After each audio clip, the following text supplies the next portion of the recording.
सुखदेव जी महाराज कहते हैं राजन सुनो, बोले भगवान भीष्मक सुता रुक्मिणी रुचिना मुनम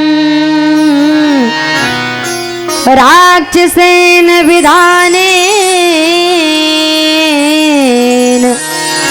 उपमेयति श्रुतम। राक्षस विधि से विधान से विवाह हुआ। ये राक्षस विधि कौन है? बोले हमारे ग्रंथों में 4 प्रकार की विधि का वर्णन है। पहला, राक्षस विधान से जो विवाह हो। ये कैसे होता है? बोले महाराज राक्षस विधान ये है कि बारात आवे कहीं और एन टाइम पे कोई दूल्हा आवे और लेकर के दुल्हन को भग जावे, राक्षसन विधि है।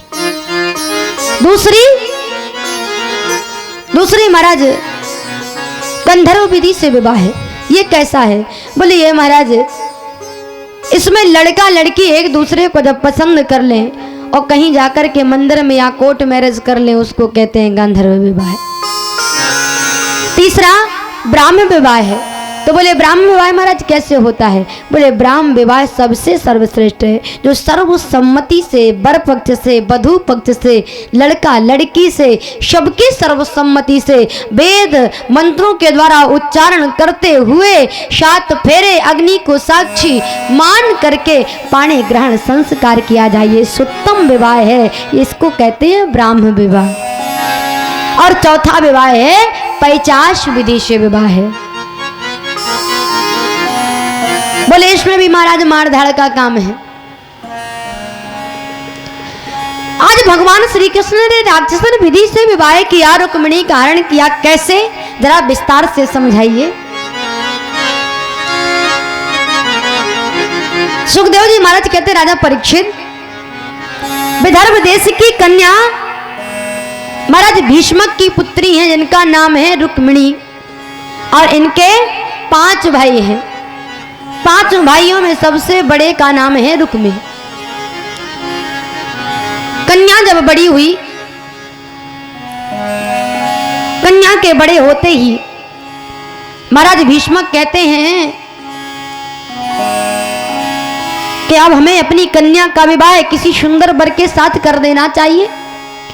सब बेटों को बिठाल करके कहा, क्यों हमें अपनी बेटी का विवाह करना है तो क्यों ना हमारे बेटी के वर के लिए द्वारकाधीश ही अच्छा रहेगा। द्वारकाधीश साक्षात भगवान श्री कृष्ण के साथ विवाह कर दें। और जैसे इतना कहा, रुक्मिणी का बड़ा भाई कहता है, ओ महाराज आप वृद्ध हो गए हैं, इसलिए आपकी बुद्धि काम नहीं करती। पिताश्री रिश्ते हमको चलाना है, आप एक काम करो, आप बैठो, विवाह हम करेंगे।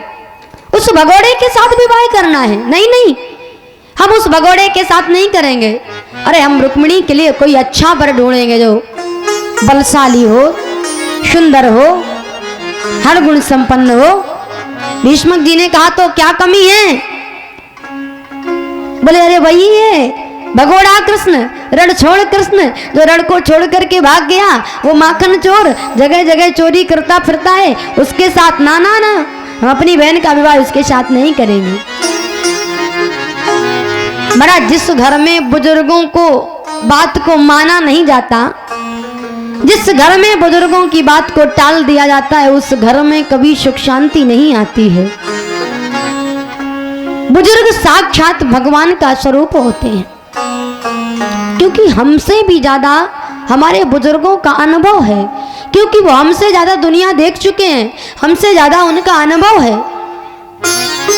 हमारे समाज में, हमारे घर में, हमारे परिवार में बुजुर्गों का सम्मान होना चाहिए। और ध्यान देना, जिस घर में, जिस परिवार में, जिस समाज में बुजुर्गों का सम्मान नहीं होता, वहां कभी सुख चैन नहीं मिलता है।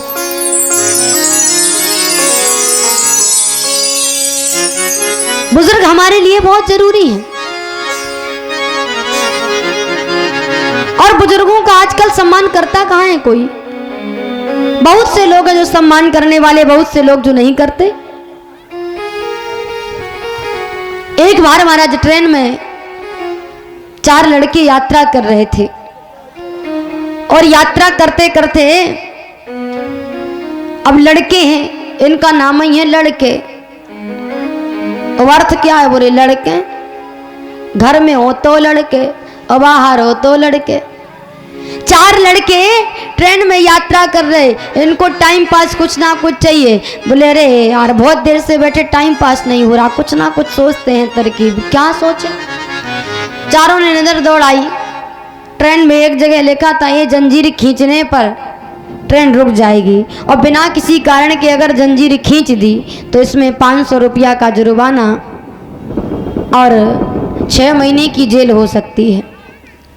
उन्होंने कहा देखो भाई देखो कितना सुंदर लिखा है, एक काम करते हैं क्यों ना हम इस ट्रेन की चेन को खींच करके ट्राई करें कि ट्रेन रुक रही कि नहीं रुक रही। दूसरे ने कहा बचकर अगर ट्रेन की चेन खींचेंगे ना तो फंस जाएंगे। अरे फंसेंगे तो 500 रुपया जुर्माना है, सब लोग मिला जुला करके दे देंगे। बड़े घर के लड़के, लड़कों ने कहा सब मिला जुला करके दे देंगे, चलो यही करते हैं।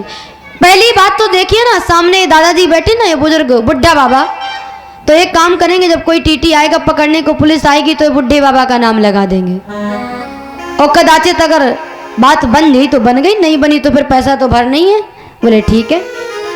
चारों ने सोचा और सोच करके एक उठा, उनमें से और उठ करके सीधे ही ट्रेन की चेन को पकड़ के खींच दिया। जैसे खींचा ट्रेन रुक गई और ट्रेन रुकी, ट्रेन के रुकते टीसी आ गया, क्यों भाई इस डिब्बे में चेन किसने खींची? चारों कह रहे सरकार हमने नहीं खींची। तो किसने खींची? बोले वो बुढ़ा बैठा ना सामने, उसने खींची। अरे राम राम राम। अब बुढ़ा बाबा फंस गए, बोले करें तो क्या करें, लड़कों ने जानबूझ करके मरवा डाला, या तो 500 रुपया जुर्माना दो या फिर 6 महीने की जेल भोगो। लेकिन बुजुर्गों का दिमाग है महाराज, किसी और का नहीं है। बुजुर्गों का दिमाग है, बड़ा तेज चलता है। 2 मिनट सोचने के बाद बुढ़ा बाबा कहते हैं हाँ सरकार हमने चैन खींची। बोले क्यों खींची? बोले क्या बताएं साहब, पहले ये बताओ कि आपकी ट्रेन हमने रुकाई किसी कारण बस, उसमें क्या लिखा है कि किसी कारण बस ट्रेन रुकाने में कुछ नहीं लगता और ट्रेन इसीलिए लगी कोई आपत्ति विपत्ति आवे तो ट्रेन की चैन खींच दो, ट्रेन रुक जाएगी। टीसी ने कहा तुम्हारे ऊपर कौन सी आपत्ति आ गई? बुड्ढे बाबा ने कहा साहब ये 4 लड़के जो बैठे ना देख रहे, ये 4 घंटे से हमको तंग कर रहे, मार रहे, पीट रहे, धमकी दे रहे, रुपया दो नहीं मारेंगे, रुपया दो नहीं ट्रेन से धक्का दे देंगे सो नीचे गिर जाओगे। 4 घंटे से परेशान कर रहे और सरकार इन्होंने मारा भी पीटा भी और मारते पीटते हुए मेरी जेब में 500 रुपये पड़े थे ना, वो 500 रुपया निकाल लिए। और देखना ये जो सामने बैठा है ना 3रे नंबर पे, इसकी जेब में पड़े हैं। अरे राम राम राम। टीसी ने जैसी सुना उस लड़के को पकड़ा, जेब में जैसी सर्च किया तो महाराज 500 रुपया नया वाला मोदी जी का नोट निकला। समझ गए वाकई में क्यों बे तुम लोगों ने परेशान किया बुजुर्ग को, क्या बिगाड़ा था शांति से।